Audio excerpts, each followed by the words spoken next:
Welcome to class, everybody. Today's subject is, you guessed it, Starfield. Now, Starfield is a game that we've covered on this channel since its initial reveal. From the actual trailer that announced the game, to speculation, to leaks, to exclusivity discussions when Bethesda was acquired by Xbox, and now in today's video, we focus the entire conversation around its release date. It's always been supplemental in a much bigger conversation, but today's video is all about that 2021 release. Is it happening? Is it not? We're going over some insider reports. We're going over some publicly available information. And I want to talk about the development cycle of Starfield and why I am a believer that it is coming this year. That is something I have not made a secret. If you've been watching the channel for a long while, you'll know at the start of 2020, during my holiday break where I prepare all my videos in advance in 2019, I made a video talking about why I think 2020 was the year for Starfield. And it would have been, is what I was told, but of course the pandemic happened, work from home conditions, that adjustment actually delayed Starfield into 2021, where now the goal is, as you'll see in insider reports today, but also I've been told the goal is holiday 2021 for Starfield. That is when Xbox and Bethesda want this game out. But of course, with the pandemic in motion, like every other single video game in existence, a delay can still occur due to these new conditions that people have to work in. But like I said, 2021, I have been told, is the goal for Starfield. Now, how could that possibly be the case, right? Number one, a lot of people immediately bring up Fallout 76. This came out in 2018. This is a new IP. New IP demands new assets. Bethesda has been very transparent that they've overhauled aspects of the creation engine.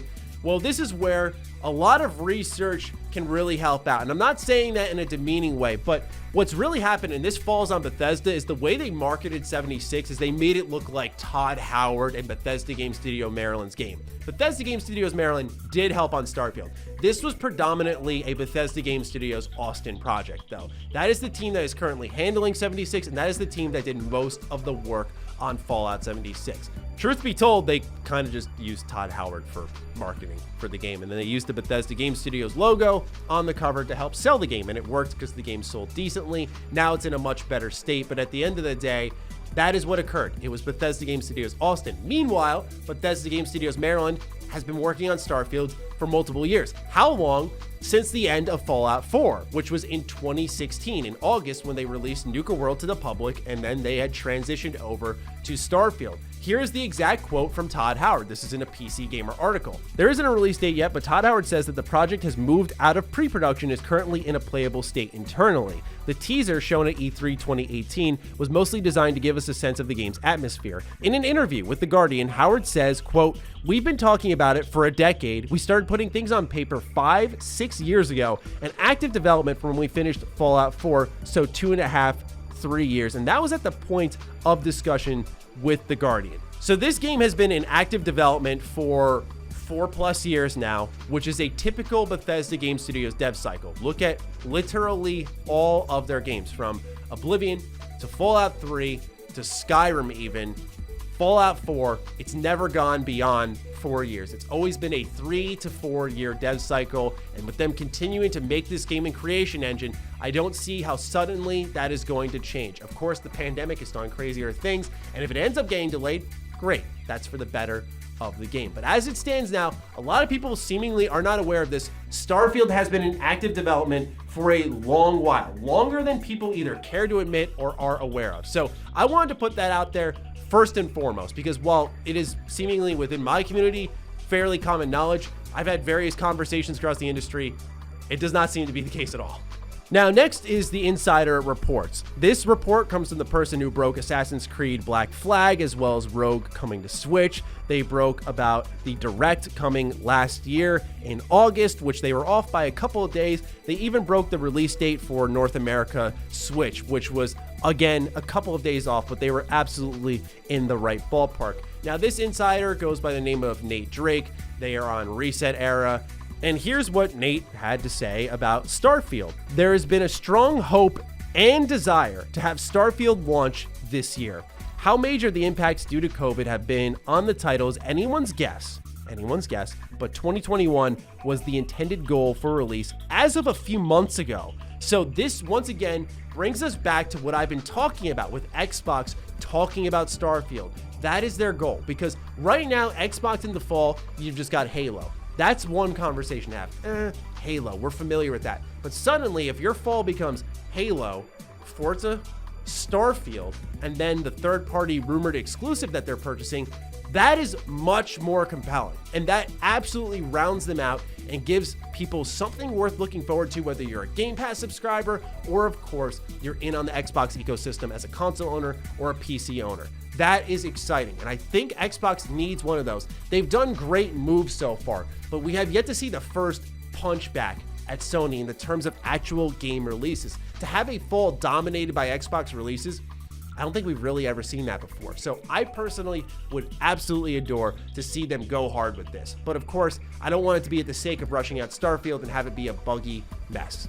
Nate continued to say, right, I'm not saying it'll 100% happen, but as of late last year, I was hearing the goal was to launch this year, 2021. But it is a Bethesda game, and delays or issues may arise to prevent the release from coming, which I would imagine Bethesda's pretty cognizant of what happened with Fallout 76. I've seen Pete Hines talk about it publicly in interviews and how they needed to be better with that. Todd Howard openly acknowledged it on stage.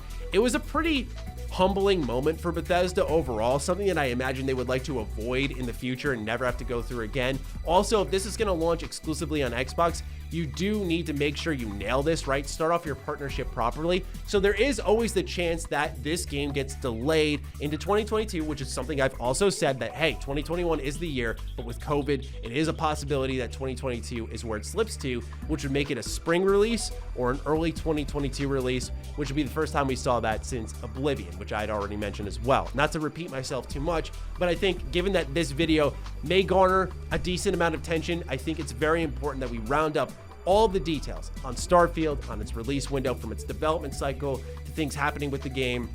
And when it comes to substantial changes with Starfield, they've mostly detailed an engine overhaul, their biggest since Oblivion, their biggest rewrite of an engine. And most notably was a couple of years ago when Todd Howard sat down with Ted Price and they talked about animations and how those are something that they're reworking for a new game that was 2 games away, which was yet to be named Starfield. So Starfield has a lot of new tech being put into it, and I imagine this new tech is being laid on the ground floor to eventually build Fallout 5 and, of course, Elder Scrolls 6 upon. And so what we're going to see in Starfield could be very exciting because those are ideas that will evolve into series that we're way more familiar with.